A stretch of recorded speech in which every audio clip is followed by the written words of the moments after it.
Sveiki,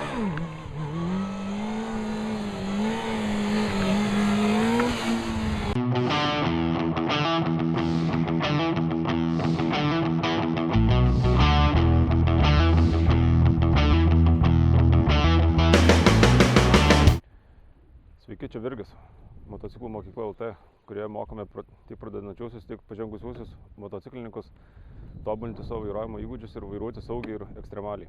Šių triukų niekados nebandykite daryti gatvėje, visą tai darykite tik tai uždarose aikštelėse, kad būtų saugu ir nekeltumėte grėsmės aplinkiniams. Taigi šį kartą šiame filmuke papasakosiu, kaip važiuoti ant galinio rato naudojant balansą. Taip pat aptarsiu visus būdus, kurie įmanomi.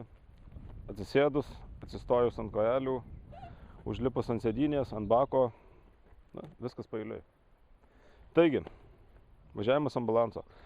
Jūs jau išmokote važiuoti paprastai, iš gazo ar iš sankabos. Jau sekasi pavažiuoti kažkiek toliau, bet norisi važiuoti pastoviu greičiu ir laikant motociklą aukštoje padėti, plus pilnai kontroliuoti. Pagrindinis dalykas važiavimo ant galinio rato yra galinis stabdis. Ant standartinio motociklo jisai yra su koja, ant stantinio motociklo yra dar padarytas kairėje pusėje rankinis stabdis. Čia, kad, tarkim, kai koja būna ne ant kojelės, kad ranka būtų vietoje. Taigi, esmė tokia, įsivaizduokite, kad jūs važiuojate ir perverčiate motociklą, kai numetus gazą, jisai jau nebegrįžta atgal. Tada logiškai jūs paspaudžiate stabdį. Paspaudžiate stabdį, priekis nukrenta, nusileidžia. Tai yra tas dalykas, kad jūs turite balansuoti tarp to, kad motociklas jau už balanso ribos ir stabdžiu grąžinate atgal. Tas va būtent tas mažas intervalas ir yra būtent balanso taško vieta. Pirmiausia, tą galite bandyti mokintis atsisėdę. Atsisėdę, tada pirmų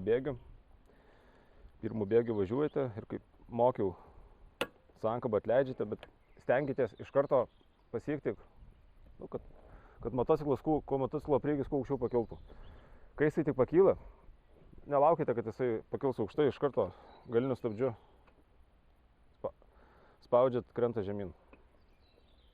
Ir taip kartojate daug kartų. Ir tas yra, kai pasijus, kad jau aš jaučiu, kad motociklas, kad aš jį galiu kontroliuoti, tada stenkitės jį pakėlę kažkiek tuo stabdžių prisilaikyti ir gazas stabdis. Yra tokia kombinacija važiavimo ant balanso. Gazas, stabdis. Jei kažkas jaučiate, kad kažkas ne to, meskite motociklą, kad nerizikuokite. Tai yra kėlimas atsisėdus.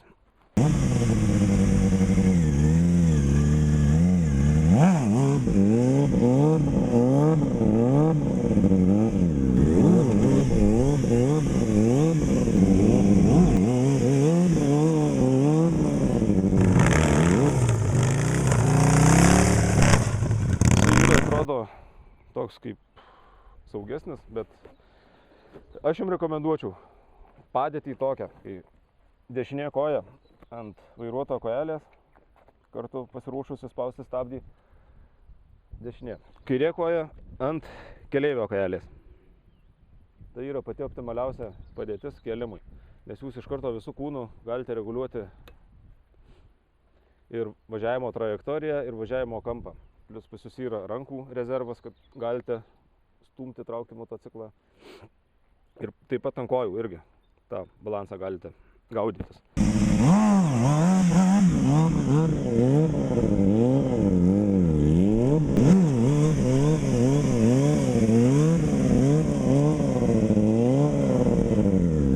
Tai bando tą balansą išgauti be galinio stabdžio, tai kiek matęs video ar kiek gyvai matęs, tai stoja ant galinių kojelių.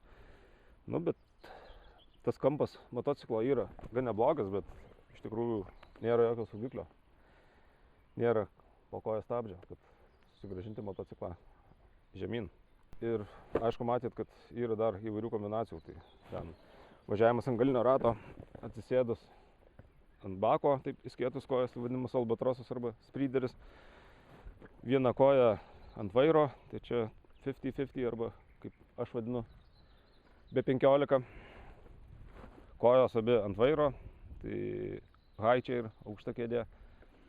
Na, aišku, ten dabar jau chebra tų neapsiriboja, kiti kelia atbulė atsisėdę, switchbackas. Nu, kur jūs sugalvojate, ten galite lipti, kartis, tik tai nepamirškite, kad jūs visą laiką turite turėti stabdį kažkur po ranka ar po koją. Na ką, einam parodysiu.